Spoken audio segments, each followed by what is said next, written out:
గాలికి పోయే కంప బ్యాక్ సైడ్ తగిలించుకోవడం అంటే ఇదేనేమో. ఎందుకంటే భయ్యా సన్నీ యాదవ్ నుంచి వస్తున్నది ఏదైతే ఉందో, ఇప్పుడు వాళ్ళు ఇంటర్నేషనల్ నుంచి పట్టేసుకున్నారు మనల్ని.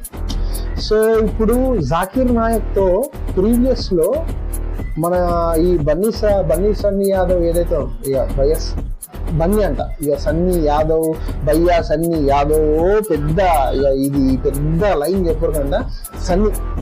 సో గుర్తు పట్టేసుకుంటారు అంతా. ఏంటంటే ఆయన ఏదైతే ఉన్నారో జాకీర్ నాయక్ తోటి వాళ్ళు ఒక ఇస్లామిక్ ఏదైతే ఉంటుందో కొన్ని స్పీచెస్ ఉంటాయి. ఆ స్పీచెస్ దగ్గరికి వెళ్ళి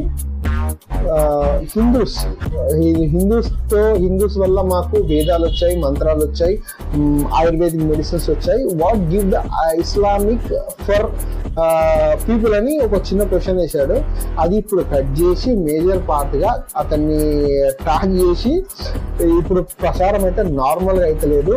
ఏం పబ్లిసిటీ అంటే పుకట్ పబ్లిసిటీ.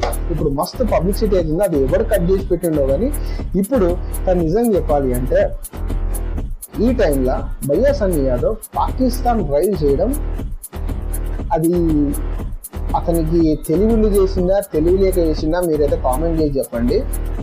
అండ్ నా అభిప్రాయం ప్రకారం అయితే ఇప్పుడు ఆపరేషన్ సింధూర్ అయినా కానీ ఇది ఏదైతే మన మోడీ సర్కార్ నుంచి వచ్చిన ఏవైతే కొన్ని విజన్స్ ఉన్నాయో ఈ టైంలో వాడు వెళ్ళడం మటుకు చాలా తప్పు. సో దానికి తోడు ఎన్ఐఏ నుంచి వస్తున్న ఇవన్నీ ఏంటంటే మన దగ్గర అన్నం తింటూ మన నీళ్లు తాగుతూ పక్క దేశానికి ఏంటంటే అది ఏమంటారు అమ్ముడు పోయినట్టు ఎన్ఐఏ వాళ్ళు తీసుకొని ఇదంతా చర్చ చేస్తున్నారు. పాకిస్తాన్కి స్లీపర్ సెల్స్ లాగా వెళ్తున్నట్టు చూపించారనమాట. దాంట్లో ఎంత నిజం ఉందో ఎంత అబద్ధం ఉందో అది అయితే ప్రభుత్వం నిర్ణయిస్తుంది. చట్టాలు ఉన్నాయి, దానికి చట్టాన్ని ఓవరికి ఇచ్చిన చుట్టం కాదు. ఇప్పుడైతే ఇంకొక యూట్యూబర్ కూడా పట్టుబడింది, పట్టుబడింది. దాంతోపాటు మా తెలంగాణ నుంచి సన్నీ యాదవ్ గారు. నిజంగా చెప్తున్నా, పబ్లిక్లని ఏక నంబర్ తొలగాలని చేయాలంటే సూపర్ దండిగా చేసుకుని ఒక మోటో బ్లాగర్, నిజంగా ఫస్ట్ మోటో బ్లాగర్ యూట్యూబర్లో ఇతనే అనమాట. అప్పుడు చేరియాల ఈ నుంచి గిడ్గిట పోతాడు.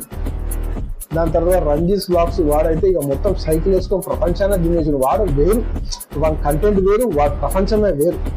So super. ఇది ఏంటంటే బైక్ తోటి రైడ్స్ కానీ దాని తర్వాత పబ్లిక్ కి చాలా అవేర్నెస్ వచ్చిన తర్వాత ఇక మనోడు టెలిగ్రామ్ ఛానల్స్ అని ఇవ్వని గివేవేలు ఇస్తాని అవ్వని పబ్లిక్ ని వేసుకుంటే అయితే అబ్సల్యూట్లీ అందరికి తెలిసిందే. చాలా డబ్బులు వచ్చాయి, చాలా దండుకున్నాడు, ఎంతో పెద్ద ఇల్లు కూడా కట్టాడు.